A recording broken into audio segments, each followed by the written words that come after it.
مسلمانوں کو اسلام کے بارے میں پتہ ہی کچھ نہیں ہے. اور اچھا جنہوں نے ایمان پر حملہ کرنا ہے ان کو سب پتا ہے, ان کو پتا ہے ان کو کیسے بہکانا ہے, ان کو پتا ہے ان کے دل میں شک کی پن کیسے چبونی ہے. تو خدارا یہ بات سمجھیے کہ اس وقت باقاعدہ ایسے لوگ, ایسے ادارے کام کر رہے ہیں کہ کسی طرح مسلمانوں کا ایمان چھین لیا جائے, ان کو اپنے رب سے ہی جناب یقین ختم کر دیا جائے, اسلام سے ہی ان کو ہلا دیا جائے, مگر فکر ہی کسی کو نہیں ہے. امام عشق و محبت اعلی حضرت نے 100 سال پہلے یہ بات کہی تھی. بتاؤ وہ 100 سال پہلے کے معاملات تھے, اب اور کتنے خطرناک ہو گئے. آپ نے لکھا تھا سونا جنگل رات اندھیری, چھائی بدلی کالی ہے, سونے والو جاگتے رہیو چوروں کی رکھوالی ہے. انہوں نے سمجھایا تھا کہ چور رکھوالے بن گئے ہیں, آپ کو اسلام کے لبادے میں اسلام کی بات کرنے آئیں گے اور ایمان لوٹ کے چلے جائیں گے, پتہ بھی نہیں چلے گا. کہتے ہیں آنکھ سے کاجل صاف چرا لیں یا وہ چور بلا کے ہیں. کیا محاورہ استعمال کیا ہے, آنکھ میں جب کاجل لگا ہوا ہو تو کون نکال سکتا ہے. آنکھ سے کاجل صاف چرا لیں یا وہ چور بلا کے ہیں, تیری گٹھڑی تاکی ہے اور تو نے نیند نکالی ہے. یہ دور غفلت کی نیند سونے کا نہیں ہے. ہمارے بچوں کو کتنا پتا ہے اسلام کے بارے میں, خود ہمیں کتنا معلوم ہے, لیکن یقین بزرگوں کا کیسا تھا کہ جناب ان کو آگ میں ڈال دیا جاتا تھا, وہ آگ باغ بن جاتی تھی. یقیناً آج کے دور میں یہ ٹیسٹ نہیں کریں گے ہم. اب یہ بھی نہ ہو کہ جناب کوئی کہے چلو جناب اسلام یقین جو ہے میرا اسلام حق پر ہے کہ نہیں, آگ میں جاتا ہوں, آگ نہیں جلائے گی مجھے. پہلا ایسے یقین بھی تو لائیں نا. یہ امتحان اور ٹیسٹ کرنا ہمارا کام نہیں, یہ اللہ والوں کا انداز ہوتا تھا. بڑی خوبصورت بات سمجھیے گا کہ ہمیں کس طرح اللہ پر بھروسہ رکھنا ہے. ایک شخص نے حضرت عیسیٰ سے کہا آپ اللہ پر کامل بھروسہ کرتے ہیں؟ کہاں بالکل کرتا ہوں. کہا پھر پہاڑ سے کود جائیں, اللہ نے بچانا ہوگا تو تمہیں بچا لے گا. آپ کا رب بچاتا ہے کہ نہیں بچاتا دیکھتے ہیں. کیا خوبصورت جواب دیا حضرت عیسیٰ علیہ السلام نے. آپ فرماتے ہیں اللہ پر بھروسہ ضرور رکھتا ہوں مگر اللہ کا امتحان نہیں لیتا ہوں. تو یہ بھی بات سمجھنے والی ہے. اس طرح کے ٹیسٹ نہیں لیے جاتے اپنے آپ پر, مگر ان واقعات سے سیکھنا کیا ہے کہ یقین کیسا ہونا چاہیے, رب کے فیصلوں پر اطمینان کیسا ہونا چاہیے. سبحان اللہ. انہی حضرت ابراہیم علیہ السلام کا ایک اور واقعہ ہے نا. ایک قافلہ تھا, 3 افراد ہیں, بلکہ اس میں سبحان اللہ 4 افراد ہیں. حضرت ابراہیم, حضرت اسماعیل, بی بی ہاجرہ, اور چوتھے کون تھے؟ حضرت جبرائیل. حضرت جبرائیل راستہ بتا رہے ہیں. یہ پورا قافلہ پیچھے پیچھے جا رہا ہے. کہاں جا رہا ہے؟ حضرت جبرائیل سے حضرت ابراہیم کو اتنا شوق تھا, پوچھتے ہیں جبرائیل ہماری منزل آ گئی؟ کہتے ہیں ابھی اور آگے. ہماری منزل آ گئی؟ کہتے ہیں ابھی اور آگے.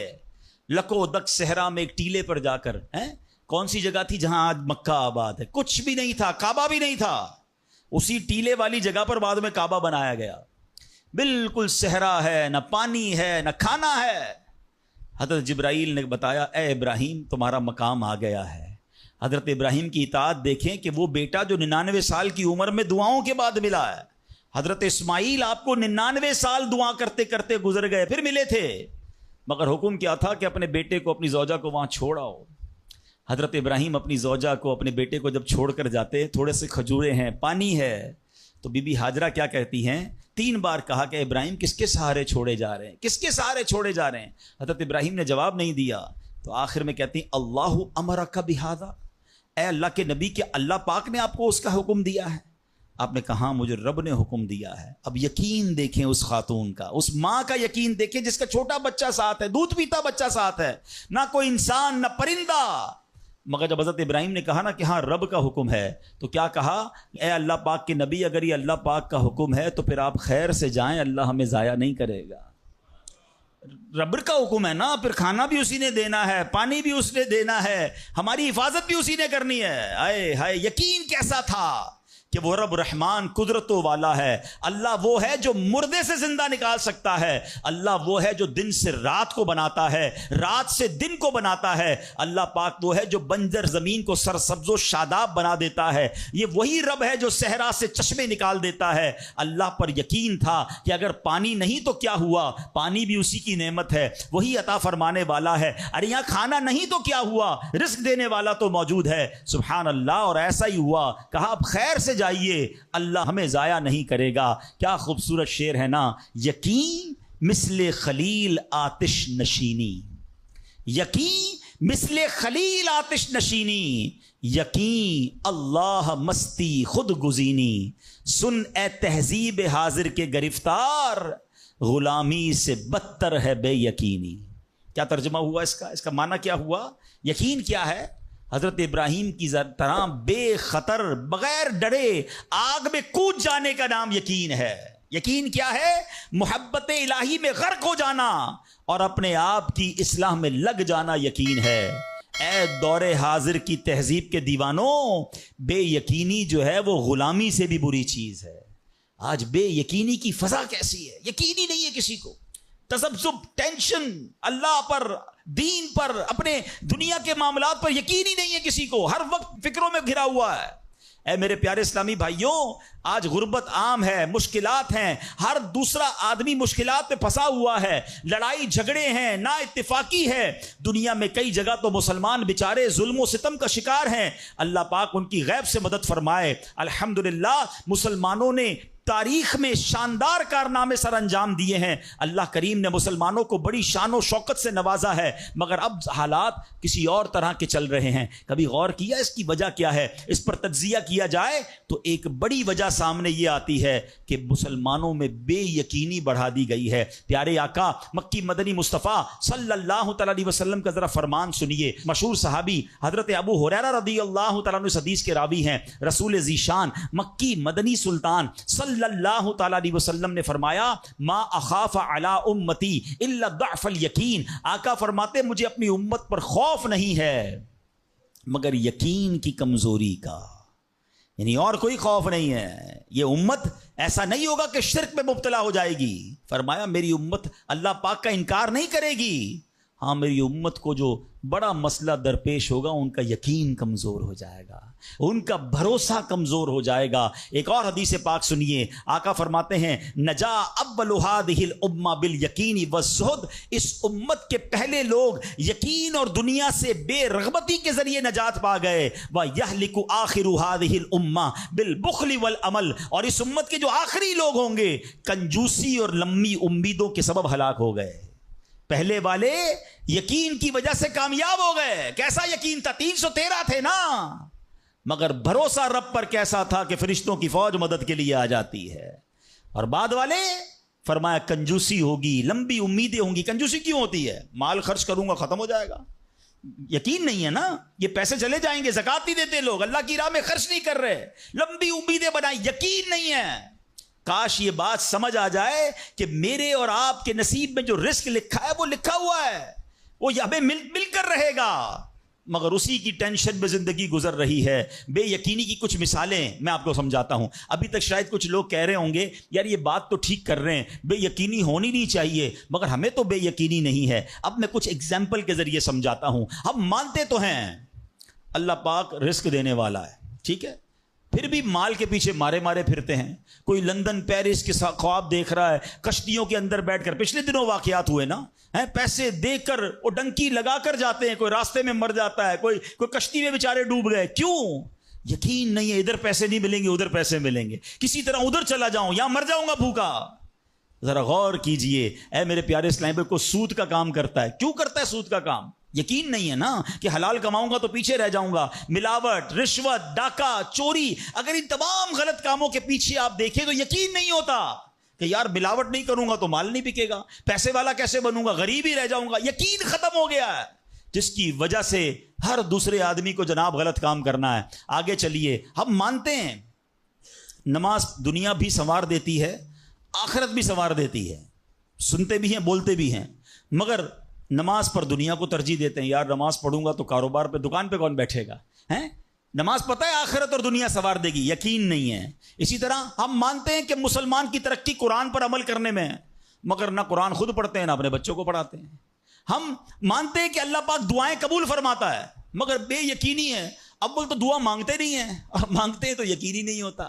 اب یقین کریں، علماء نے لکھا ہے کہ جو بندہ بغیر یقین کے ساتھ دعا مانگتا ہے نا، اس کی دعا قبول ہی نہیں ہوتی ہے۔ یعنی مثال دیتا ہوں، آپ بیمار ہیں یا پریشان ہیں یا کوئی مشکل میں ہیں، دعا کرتے ہوئے یہ خیال آ رہا ہے یار مسئلہ حل ہونا تو نہیں ہے، چلو پھر بھی مانگ لیتے ہیں، علماء کہتے حل ہی نہیں ہونا ہے، تمہیں رب پر ہی بھروسہ نہیں ہے. اب مثال دیتا ہوں اس کو ایک بلا تمثیل. آپ کا کوئی ملازم ہے، اس کو پیسوں کی ضرورت ہے، اور وہ آپ کے پاس آ کے کہتا ہے صاحب 5,000 روپے کی ضرورت ہے، مجھے لگتا تو نہیں آپ دیں گے، چلیں پھر بھی آپ سے مانگ ہی لیتا ہوں. آپ بتائیں آپ اس کو پیسے دیں گے یا ڈانٹ دیں گے کہ جب تمہیں مجھ پر یقین ہی نہیں ہے تو آئے کیوں میرے پاس؟ مجھے لگتا تو نہیں آپ میری مدد کریں گے، چلے پھر بھی آپ سے کہہ دیتا ہوں میری پہلے ہی آپ نے اس بندے کو ناراض کر دیا نا. ہم کہتے نہیں ہیں مگر ہماری بے یقینی یہ کہہ رہی ہوتی ہے اور اللہ سے دعا کر رہے ہوتے ہیں کہ اللہ مجھے امید تو نہیں تو دے گا، پھر بھی میں مانگ رہا ہوں. توبہ توبہ توبہ. یقین پتہ کیسے کام کرواتا ہے؟ ایک بڑا پیارا واقعہ ہے. ایک گاؤں میں بارش نہیں ہو رہی تھی اور لوگ پیاسے مر رہے تھے، کئی سال ہو گئے بارش نہیں ہو رہی تھی. آخر کار گاؤں والوں نے پلان کیا کہ سارے گاؤں والے جمع ہوتے ہیں اور مل کر دعا کرتے ہیں، نماز استسقاء، اور اس کا ایک پورا طریقہ ہے دعا کا. ایک قطرہ بارش کا نہیں پڑ رہا تھا، مویشی بھی پیاسے، لوگ بھی پیاسے، کنویں بھی سوکھ گئے تھے. اب جب گراؤنڈ میں لوگ جمع ہوئے نا تو ایک نوجوان ہاتھ میں چھتری لے کر آیا. لوگ اس کا مذاق اڑانے لگے، ارے اللہ کے بندے سالوں ہو گئے بارش نہیں ہوئی ہیں، تم چھتری لے کر آئے ہو؟ تو کہتا مانگنے کس سے آیا ہوں؟ اس رب نے بارش تو دینی ہے، واپسی کیا بھیگتا ہوا جاؤں گا؟ اور علماء کہتے ہیں جب دعا شروع ہوتی ہے تو اتنی بارش ہوتی ہے کہ پورا گاؤں بھیگتا جاتا ہے، وہ نوجوان چھتری کے سائے میں جا رہا ہے. فرمایا یہ اس نوجوان کا یقین تھا جس کی وجہ سے یہ بارش ہوئی ہے. کاش یہ بات سمجھ آ جائے. ارے رب پر بھروسہ نہیں کرو گے تو کس پر بھروسہ کرو گے؟ اپنے دین پر، اللہ رسول کے فرمان پر ہی ہمیں بھروسہ نہیں ہے. غور کیجئے، یہ یقین لے آؤ واپس، زندگی میں موج آ جائے گا، زندگی اتنی پرسکون ہو جانی ہے اگر اللہ کے فیصلوں پر یقین آ جائے، اللہ کی عطاؤں پر یقین ہو جائے، آخرت کے وعدوں پر یقین ہو جائے، نبی پاک کی حدیثوں پر یقین ہو جائے. اعلیٰ حضرت رحمۃ اللہ تعالی علیہ کا کیسا یقین تھا. ایک بار غالباً اپنی والدہ کے ساتھ حج پر جا رہے تھے. وہ اس زمانے میں پانی کے شپ جاتے تھے. اتنا زبردست رف سی ہو گیا، طوفان آ گیا، لوگ ڈر گئے، کلمے پڑھنے لگے، یہاں تک کہ لوگوں نے کفن نکال لیے کہ چلو کفن پہن لے، ڈوبنے والا ہے جہاز. اعلیٰ حضرت امام اہل سنت مفتی ہیں، ٹھیک ہے نا، اتنے بڑے مفتی ہوتے ہوئے آپ نے بھی والدہ کو کہا میں اللہ کی قسم کھا کر کہتا ہوں جہاز نہیں ڈوبے گا. تھوڑی دیر ہوئی تو ایسا ہی ہوا، جہاز کو کام ڈاؤن ہو گیا، سب خیر سے پہنچ گئے. تو ماں نے کہا بیٹا اتنی بڑی قسم کیسے کھا لی تم نے؟ کہ میں نے نبی پاک علیہ الصلوۃ والسلام کا فرمان سنا ہے جو کشتی میں بیٹھ کر یہ دعا پڑھ لے بسم اللہ مجریہا و مرساہا ان ربی لغفور الرحیم، وہ کشتی نہیں ڈوبے گی. میں اللہ کی قسم کھا کے کہتا ہوں کہ میرے نبی نے فرمایا نا، وہ یقین تھا. ہم کتنی بار دعا پڑھتے ہیں مگر دعا پڑھ کے بھی کہتے ہیں پتہ نہیں قبول ہوگی نہیں ہوگی، پڑھ لیتے ہیں. یہ والی چیز نکال دیں. وظیفے ہمارے کیوں نہیں لگتے؟ لوگ کہتے ہیں وظیفہ پڑھ رہا ہوں مسئلہ نہیں ہو رہا، تعویذ لیا پھر بھی مسئلہ. تعویذ پہنتے وقت بھی خیال ہی ہوتا ہے چلو یار پہن لیتے ہیں، پتہ نہیں ہونا ہے نہیں ہو تو کچھ نہیں ہونا. وظیفہ پڑھ لیں اور کہہ رہے پتہ نہیں ہوتا. پہلے یقین لائیں. اچھا ڈاکٹر بھی یہی کہتے ہیں، یہ صرف اب یہ وظائف اور ان چیزوں میں نہیں، آپ اگر ڈاکٹر پر بھی یقین نہ رکھیں نا کہ یار اس کی دوائی پتہ نہیں کام کرتی ہے نہیں کرتی، کیونکہ بہت ساری چیزوں کے پیچھے یقین، ول پاور. بڑا خوبصورت جملہ میں نے کتاب میں پڑھا تھا کہ جو لوگ کہتے ہیں یہ ہو جائے گا ان سے ہو جاتا ہے، جو لوگ کہتے ہیں یہ نہیں ہوگا ان سے نہیں ہوتا ہے. کاش یہ بات سمجھ آ جائے آپ کو. ہو جائے گا، اب کر لو گے. بڑے بڑے کام لوگ کر جاتے ہیں، میں کر لوں گا انشاءاللہ، پتہ نہیں ہوگا نہیں ہوگا، ٹرائی کر لیتا ہوں، پہلے ہی سمجھ لو نہیں ہوگا.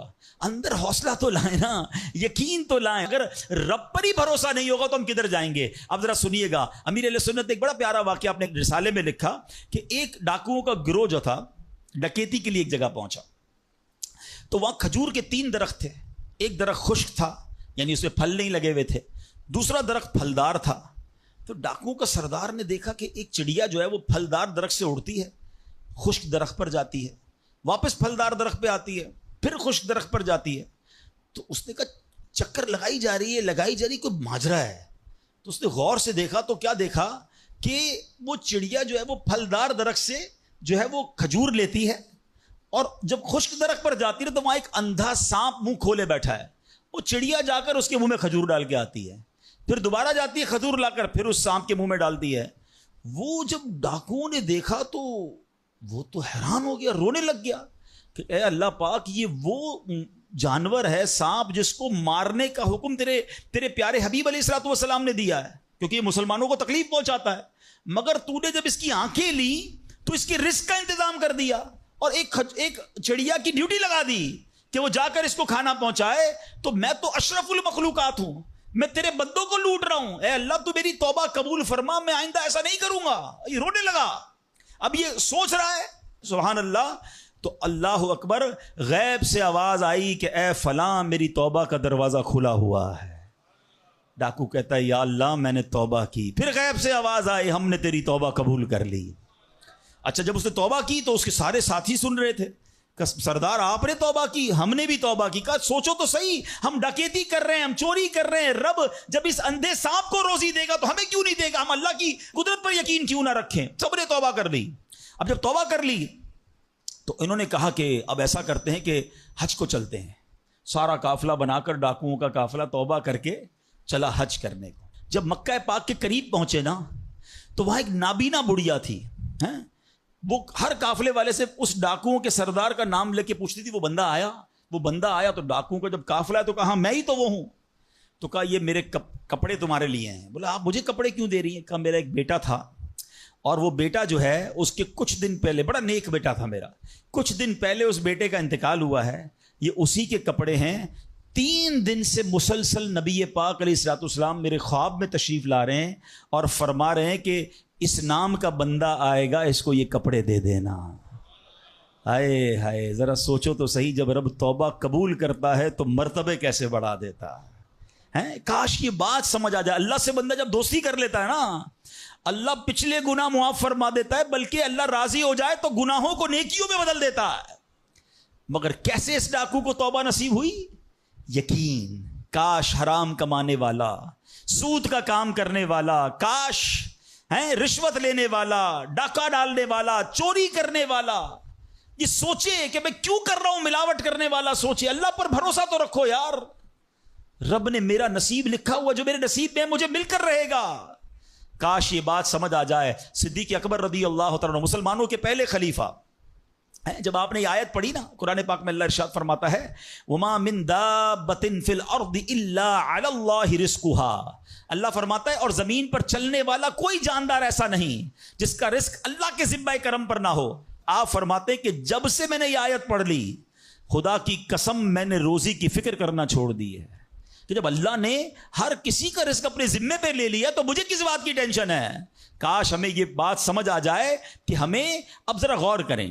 ابھی یہ اجتماع ختم ہوگا, اگر میں آپ سب کو کہوں کہ بتائیں آپ کے لیے کیا دعا کروانی ہے, تو تقریباً 70-80% لوگوں نے پتہ کیا کہنا ہے, حضور روزی میں برکت کی دعا کر دیں, کاروبار میں برکت کی دعا کر دیں, نوکری نہیں لگ رہی اس کی دعا کر دیں. میں نہیں کہتا یہ دعا نہیں کرنی چاہیے, اللہ سے نہیں مانگیں گے تو کس سے مانگیں گے؟ لیکن کوئی تو کہے کہ میری ایمان پر موت کے لیے دعا کر دیں, میری قبر جنت کا باغ بن جائے اس کے لیے دعا کر دیں, میں آخرت میں جاؤں تو اللہ مجھ سے راضی ہو جائے اس کے لیے دعا کر دیں. فرق دیکھیں, میری اور آپ کی ٹینشن کیا ہے؟ دنیا, روزی, مال. حالانکہ اس کا وعدہ ہے, دانے دانے پر لکھا ہے کھانے والے کا نام, مجھے مل کر رہے گا. مگر اللہ نے مغفرت کا وعدہ نہیں کیا ہے. اس کی دعا کہاں ہے؟ اس کی ٹینشن کیوں نہیں ہے؟ ایسے کئی لوگ مجھے بھی ملے, آپ کو بھی ملے ہوں گے, یار رات کو نیند نہیں آ رہی, کیوں؟ بس یار کاروبار کی ٹینشن بہت ہے. کبھی زندگی میں ایک رات میری اور آپ کی ایسی گزری کہ اس ٹینشن میں نیند نہ آئی ہو کہ قبر میں جاؤں گا تو قبر جنت کا باغ بنے گی یا دوزخ کا گھڑا بنے گی؟ کلمے والی موت ملے گی کہ نہیں؟ جنت میں جاؤں گا یا دوزخ میں جاؤں گا؟ میزان عمل پر جب اعمال تولے جائیں گے, گناہ کا پلڑا بھاری ہوگا یا نیکیوں کا پلڑا بھاری ہوگا؟ یار آج جون جولائی کی گرمی, ہیٹ اسٹروک کی باتیں ہو رہی ہیں, 50 ڈگری میں حال برا ہو گیا. سورج 1 میل پر جب ہوگا اور لوگوں کی پیاس زبان سے باہر زبانیں آئیں گی, مجھے جام کوثر نہ ملا تو میرا کیا بنے گا؟ کبھی اس کی ٹینشن, اس کا وعدہ نہیں ہے. یہ اللہ سے دعا کرنی ہے, اس کے لیے کوشش کرنی ہے. ساری زندگی ایک ہی ٹینشن, چھوٹا گھر ہے تو بڑا کرنا ہے, کاروبار کو وسیع کرنا ہے, اور آمدنی. اور میں نہیں کہتا دعا نہ کریں, کوشش نہ کریں, خدا نہ خواستہ اس کا کوئی یہ مطلب ڈالے کہ چلو بھائی اب تو اللہ نے اپنے ذمہ کرم پر لے لیا تو اب کوئی کام کاج نہیں کرنا. نہیں, دنیا عالم اسباب ہے, اسباب کا کشکول لے کر بارگاہ الہی میں جانا ہے اور توکل والے انداز میں دعا کرنی ہے, تو اپنی رحمت کے سمندر سے ہمارے اسباب کے کشکول میں وہ ہماری روزی عطا فرمائے گا. اسباب اختیار ضرور کرنے, مگر اسی فکر میں زندگی تو برباد نہ کر دینا کہ سارا صبح سے لے کر شام تک ایک ہی ٹینشن. بھروسہ رکھے رب پر, یقین رکھے رب پر. آج حال یہ ہے, بچہ پیدا ہو جائے تو ٹینشن, اوہو اب میرا بچہ ہو گیا, اس کی آگے پرورش میں کیسے کروں گا, اس کی تعلیم کا کیا ہوگا, اور خاص طور پہ بچی پیدا ہو جائے تو ایسے بدبخت لوگ ہیں کہ اب جناب بیوی کو برا بھلا کہہ رہے ہیں, خاندان میں جھگڑے ہو رہے ہیں بچی کی پیدائش پر کہ اب اس کی شادی کیسے ہوگی, یہ تو بوجھ آ گئی ہے. معاذ اللہ. سمجھ نہیں آتی کہ جس رب نے بچی دی ہے انشاءاللہ رزق بھی وہی دے گا, اسباب بھی وہی دے گا. ارے جب اس نے مجھے پالا ہے وہ اس کو بھی پالے گا. کیا خوبصورت بات علماء نے لکھی, جو رب ہاتھی کو من اور چونٹی کو کن دے سکتا ہے وہ مجھے بھی میرا رزق عطا فرمائے گا. آپ ذرا سوچے تو صحیح, کس کس کو رزق دیتا ہے. حدیث پاک کا مضمون ہے تم اللہ پر بھروسہ کرو, جیسا بھروسہ کرنے کا حق ہے وہ تمہیں ایسے روزی دے گا جیسے پرندوں کو روزی دیتا ہے. پرندوں کو سمجھتے کتنی کیسے روزی ملتی ہے, کبھی گھونسلے دیکھے پرندوں کے؟ اچھا پہلے تو یہی نہیں پتا, کراچی والوں کو تو پرندے دیکھنے کو نہیں ملتے.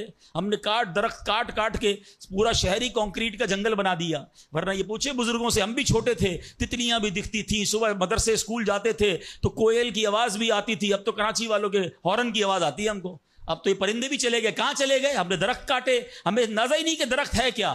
آج گاڑی پارک کرنے کے لیے ہر بندہ درخت کا سایہ ڈھونڈ رہا ہے مگر درخت لگاتا نہیں ہے. کاش یہ بات سمجھ آ جائے کہ جتنے درخت لگتے جائیں گے شہر یا ملک خوشگوار بھی ہوگا, موسم بھی کول ڈاؤن ہو جائے گا. یہ جو آج ہم کہتے ہیں نا اتنی گرمی بڑھتی جا رہی ہے, اس کی ایک بڑی وجہ یہ ہے, یہ میرا موضوع نہیں ہے, لیکن جو موسم کا تغیرات, کلائمیٹ ڈس آرڈر ہے, کاش یہ بات سمجھ آئے کہ پلانٹیشن نہیں ہم کر رہے, ہم پودے نہیں لگاتے بلکہ پودے کاٹ دیتے ہیں. کتنے درخت کاٹے, کتنے جنگل ختم کر دیے ہم نے. الحمدللہ دعوت اسلامی کا شعبہ FGRF, ہم اب پلانٹیشن ہم کرتے چلے جا رہے ہیں. 30 لاکھ پودے لگائے مگر یہ تھوڑے ہیں. کاش میری یہ بات لوگ سن رہے ہوں کہ اگر آپ نے اپنے آنے والی نسلوں کو خوشگوار موسم دینا ہے, اچھے حالات دینے ہیں, ٹھنڈی چھاؤں دینی ہے, آکسیجن کی فیکٹریاں دینی ہیں, تو ہم سب کو کم از کم ایک پودا لگانا چاہیے. 24 کروڑ پاکستانی سب صرف ایک پودا لگائیں اور اس پودے کو درخت بنائیں, صرف پودے کو بچے کی طرح پالیں. آپ یقین کریں ہمارا ملک ایک پورا ملکی باغ بن جائے گا. تو اب ذرا سوچیں کہ ہمیں یہ بات سمجھنی ہے کہ یہ گھونسلے, یہ جو حدیث میں سنا رہا تھا بات کہاں سے چلی کہ اللہ پرندوں کو کیسے رزق دیتا ہے. آپ کو پتا پرندے کتنے, ایک تحقیق کے مطابق اس دنیا میں جتنے انسان ہوتے ہیں نا ملٹی پلائی بائی 10 جانور ہوتے ہیں. اگر 800 کروڑ انسان ہیں, 8 ارب کے قریب آبادی ہو گئی دنیا کی, 800 کروڑ 8 ارب, تو آپ سمجھو کہ 80 ارب جانور ہیں دنیا میں, اور کہا جاتا ہے ملٹی پلائی بائی 10 کریں اس کو تو اتنے پرندے ہوتے ہیں. یعنی اس کا مطلب 800 ارب کم و بیش پرندے ہیں دنیا میں. آپ نے پرندوں کے گھونسلے دیکھے کبھی؟ یہ جب گھر سے صبح اڑتے ہیں نا اپنے گھونسلے سے, سب کے پیٹ خالی ہوتے ہیں, گھونسلے میں کوئی کبڈ نہیں ہوتی ہے, کوئی شام کا دوسرے دن کا چارہ نہیں ہوتا ہے, بچے چھوٹے چھوٹے چھوڑ کر جاتے ہیں. مگر یہ 800 ارب پرندے جب شام کو گھونسلے میں آتے ہیں اللہ سب کو رزق دے چکا ہوتا ہے. کوئی پرندہ دنیا میں بھوکا نہیں سوتا. کیا خوبصورت بات, سمجھو اس کا مزہ لو نا. رب ہاتھی کو من دیتا ہے, اس کو ہاتھی کو کتنا کھانا چاہیے, دنیا میں کتنے ہاتھی ہوں گے, اس کو روز کے منو کھانا مل جاتا ہے. اور چونٹی کو کن چاہیے ہوتا ہے چھوٹا سا, وہ رب اس کو کن بھی دے دیتا ہے, پرندوں کو روزی دے دیتا ہے. اور جو اشرف المخلوقات ہیں وہ ٹینشن کھا رہے ہیں, وہ کبھی بلڈ پریشر کی گولی, تو کبھی شوگر کی گولی, کبھی ڈاکٹر کے پاس, ٹینشن بہت ہے ڈاکٹر صاحب 2 سال بعد کیا ہوگا, مارکیٹ ڈاؤن. ارے بھائی تب سب چیزوں کا وعدہ ہے اور تم اس ٹینشن میں رہ گئے. ارے یہ کوشش کرنی تھی تو آخرت کی کرنی تھی, اللہ کو راضی کرنے کی کرنی تھی. لیکن ان تمام باتوں کے باوجود, جیسے میں نے کہا نا کہ چھوڑنا نہیں ہے کام کاج, کچھ بے وقوف لوگ یہ سمجھ رہے ہوتے ہیں ایسا نہیں ہوگا. بڑی خوبصورت ایک بات اور کر دوں کہ اللہ پر بھروسہ کیسا کرنا ہے. ایک صوفی بزرگ شیخ سعدی لکھتے ہیں کہ ایک شخص تھا گھر سے محنت مزدوری کے لیے کام کاج کے لیے نکلا.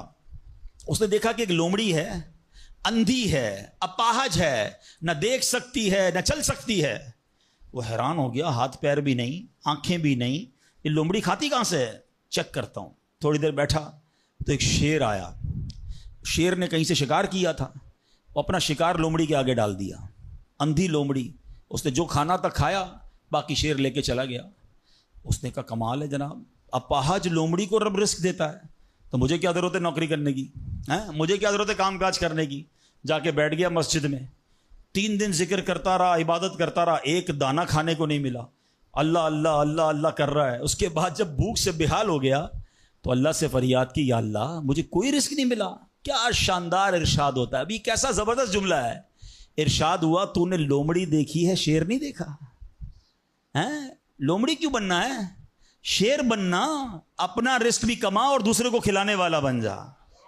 کچھ لوگ سمجھتے مجھے کوئی اور کھلا ہے، اب میرا بھائی کما رہا ہے، میں گھر میں بیٹھا مزے کرتا رہا ہوں. نہیں، فرمایا ایک بلکہ واقعہ آتا ہے، ایک بزرگ کے بارے میں آتا ہے. ایک شخص گیا، کہا میں نمازیں پڑھ رہا ہوں، عبادت کرتا ہوں، میرا بھائی مجھے سپورٹ کرتا ہے، وہ روزی کماتا ہے. فرمایا تیرا بھائی تجھ سے زیادہ افضل ہے. اللہ کو یہ پسند ہے کہ بندہ اپنے ہاتھ سے کمائے، کسی پہ ڈیپینڈیبل نہ رہے، کسی پر بوجھ نہ رہے. یہ شریعت کو محمود ہے. کوشش کرنی ہے، پھر اس کے بعد اللہ پر چھوڑ دینا ہے.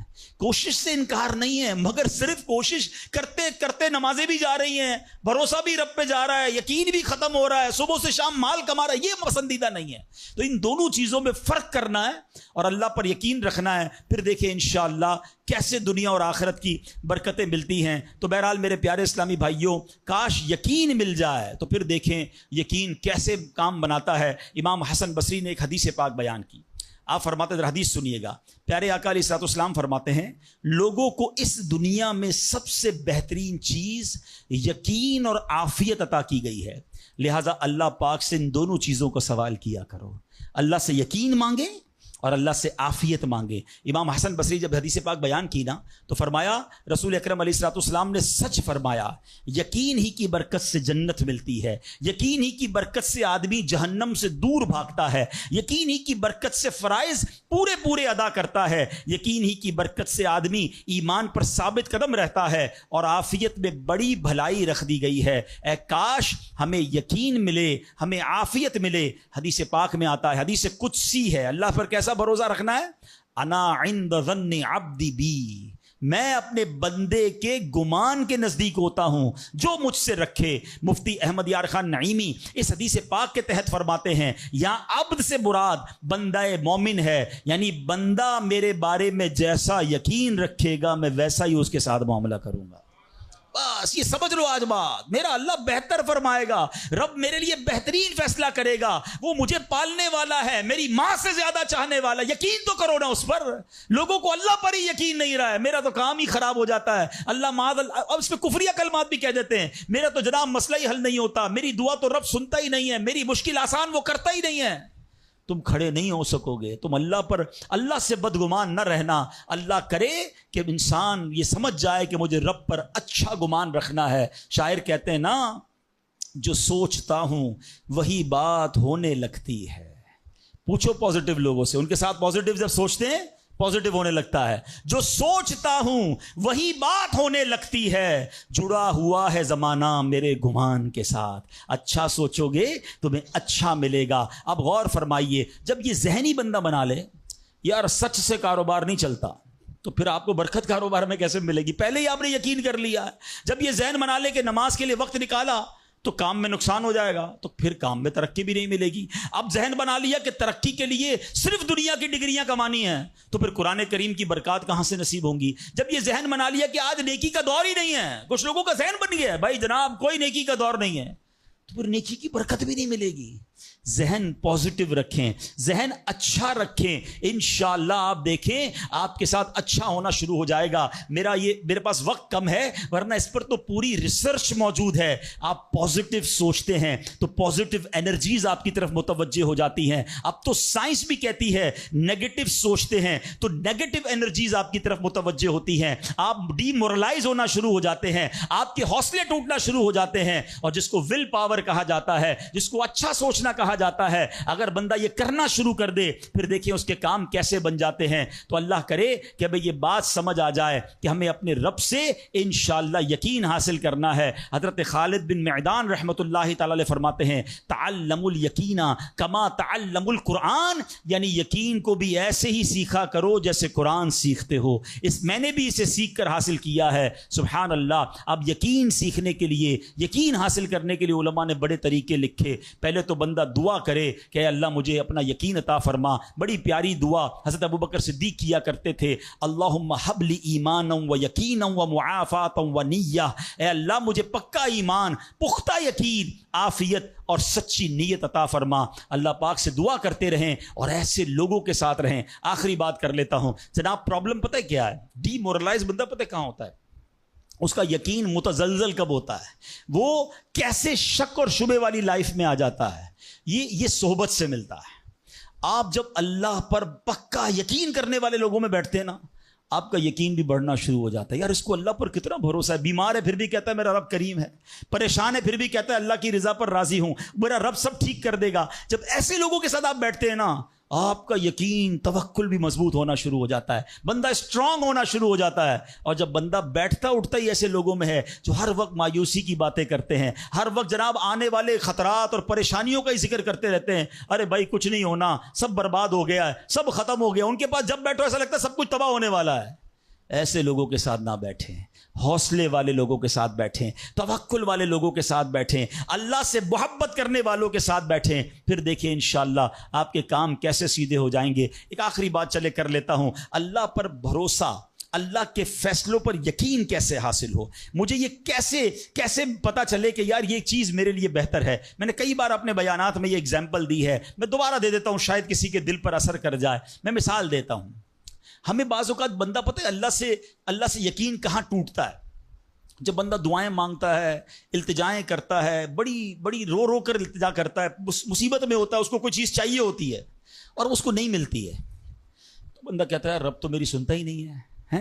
اتنی دعائیں کی، مسجد میں جا کے کی، مکے مدینے میں جا کے کی، فلاں بزرگ سے بھی دعا کرے، نہیں ہو رہا میرا کام. جب بندے کا کام نہیں ہوتا نا تو اس کو لگتا ہے کہ یار میں اللہ پر کیسے بھروسہ کروں. یہاں جا کر شیطان حملہ کرتا ہے. اب آئیے اس وسوسے کو کیسے ختم کریں. آپ میں سے کئی ایسے مجھے نظر آ رہے ہیں جو والد ہوں گے یا بڑے بھائی ہوں گے. آپ کا کوئی چھوٹا بیٹا یا چھوٹا بھائی ہو اور بیمار ہو جائے، اس کو بخار ہو جائے، گلا خراب ہو جائے اور وہ رونے لگے کہ ابو میں نے آئس کریم کھانی ہے، میں نے ٹھنڈا شربت پینا ہے. اچھا بتائیے آپ اسے ٹھنڈا شربت پلائیں گے؟ وہ رو رہا ہے آپ کے سامنے، آئس کریم کھلائیں گے اسے؟ جواب دیجئے. نہیں، وہ رونے دیں گے آپ اس کو. آپ کا ایک دوست برابر میں بیٹھا ہو اور کوئی کہے یار کیسے ظالم ابو ہیں، بچہ رو رہا ہے دے دینا اسے آئس کریم، تو آپ ایک جواب دیتے ہیں میں والد ہوں، مجھے پتا ہے اس کو کب کیا دینا ہے. ایسا ہی ہے نا. اب ذرا دل پر ہاتھ رکھ کے میرا جملہ سننا. تم والد ہو، تمہیں پتا ہے بیٹے کو کب کیا دینا ہے. میرے مالک کو نہیں پتا مجھے کب کیا دینا ہے. میں رو رہا ہوں، میں گڑ گڑا رہا ہوں، میں تڑپ رہا ہوں، وہ نہیں دے رہا. ارے یہی بہتر تھا. ہو سکتا ہے کہ میں جو مانگ رہا ہوں مجھے مل جاتا تو وہ میرے لیے اور برا ہوتا. علماء کہتے ہیں کسی کا امیر ہونا اس کے لیے اچھا ہے کیونکہ وہ غریب ہوگا تو وہ ایمان سے متزلزل ہو جائے گا. کسی کا غریب ہونا اس کے لیے اچھا ہے کیونکہ اگر اسے مال دے دیا جائے گا تو اس کا ایمان چلا جائے گا، وہ غلط کاموں میں پڑ جائے گا. کسی کو اولاد دینا اس کے لیے اچھا ہے اور کسی کو بے اولاد رکھنا اس کے لیے اچھا ہے. ہو سکتا ہے بیٹا ایسا ہونے والا ہو جو بڑا ہو کے باپ کو ہی مار کے گھر سے نکال دے. کیا ہم نے نہیں دیکھے ایسے واقعات؟ ایسی اولاد نہیں دیکھی جو ماں باپ کو قتل کر دیتی ہے؟ لوگ کہتے ہیں اس سے بہتر تو بچہ ہی نہ ہوتا. ارے رب بہتر جانتا ہے مجھے کیوں بیٹا نہیں مل رہا، مجھے کیوں بیٹی نہیں مل رہی، مجھے کیوں اولاد نہیں ہو رہی، مجھے کیوں مال نہیں مل رہا، میں اب تک گھر کیوں نہیں لے سکا. ہو سکتا ہے میرے رب نے اس کے بدلے میرے لیے بہت ساری نعمتیں رکھی ہوں. کاش یہ بات سمجھ آ جائے. مجھے ایک بات بتاؤ نا، میری ماں، آپ کی ماں، دنیا میں سب سے زیادہ ہم سے پیار کون کرتا ہے؟ ہماری ماں کرتی ہے. کبھی ماں ہمارے لیے غلط فیصلہ کر سکتی ہے؟ نہیں کر سکتی. ارے جو ماں میرا اچھا سوچتی ہے، اس ماں کے دل میں جس نے ممتا ڈالی ہے، جو کروڑوں ماؤں سے زیادہ مجھے چاہنے والا ہے، وہ میرے بارے میں کیوں نہ اچھا فیصلہ فرمائے گا. کاش یہ یقین آ جائے کہ جو رب نے کیا ہے وہی بہتر کیا ہے. سبحان اللہ. زندگی کا ایک اصول بنا لو، میرا کام، جب آپ کا کام ہو جائے نا تب بھی کہو اللہ کا شکر ہے، اور جب کام نہ ہو کہو جب بھی اللہ کا شکر ہے. میرے لیے یہی بہتر ہوگا. آپ مزے میں آ جاؤ گے. اللہ سے دوستی کر لو. اے میرے رب جو تو نے فیصلہ کیا میں اس پر راضی ہوں. آپ کسی ٹینشن میں نہیں رہو گے. ہمارا پرابلم پتہ ہے کیا ہے؟ ڈیفنس کے لوگ جانتے ہیں، کبھی گزرتے ہوں گے نا ڈیفنس کی گلیوں سے، یار یہ پلاٹ بہت اچھا مل رہا تھا، 4 سال پہلے یہ ریٹ تھا، میں لے لیتا، آج تو کتنی پرائس ہو گئی. یار وہ گاڑی 1 مہینہ پہلے لینے والا تھا، نہیں لی، گورنمنٹ نے پرائس بڑھا دی. یار یہ فیکٹری میں پہلے خرید لیتا. اسی ٹینشن میں رہتے ہیں، یہ کر لیتا، وہ کر لیتا. ارے نہیں کیا. نہیں ہوا وہی میرے لیے بہتر تھا، جو رب نے دیا وہی میرے لیے بہتر ہے۔ خدا کی قسم جس دن اللہ پر بھروسہ سیکھ لیا، رب سے دوستی کر لی، رب کے فیصلوں پر اطمینان تمہیں حاصل ہو گیا، زندگی کے بہت سارے غم ختم ہو جائیں گے، جو بھی ہوگا وہ رب کی طرف سے ہے۔ ارے جب حضرت ابراہیم آگ میں ڈالے جا رہے ہیں، جبریل امین آ کے پوچھتے بتاؤ اے ابراہیم تمہاری کوئی مدد کر سکتا ہوں، کوئی حاجت ہے؟ فرماتے مجھے کوئی حاجت نہیں۔ کہا اللہ سے تو کہہ دو کہ رب دیکھ رہا ہے، اس کا دیکھنا میرے مانگنے سے بہتر ہے۔ ہائے ہائے، اللہ حضرت ابراہیم کے اس یقین کا کوئی ذرہ عطا فرما دے، اس توکل کا کوئی حصہ عطا فرما دے۔ باتیں تو ہم بڑی بڑی کرتے ہیں، مگر جب سر پہ پڑتی ہے، جب کوئی مشکل آتی ہے، پھر ہمارا یقین ہل جاتا ہے۔ اللہ مجھے بھی اور آپ کو بھی اپنی سچی محبت عطا فرمائے، سچا یقین عطا فرمائے، سچا بھروسہ عطا فرمائے، اور یقین کریں جس دن رب پر بھروسہ مل گیا، آپ کی مشکل، آپ کی غم کی آگ باغ بننا شروع ہو جائے گی، آپ کی مشکلیں آسان ہونا شروع ہو جائیں گی۔ اللہ کریم ہم سب کو اپنا بھروسہ نصیب فرمائے۔ الحمدللہ ایسی پیاری باتیں دعوت اسلامی کے اس پیارے ماحول میں سکھائی جاتی ہیں۔ میری گزارش ہے اس مدنی ماحول سے وابستہ رہیں۔ صلو علی الحبیب صلی اللہ تعالی علی محمد۔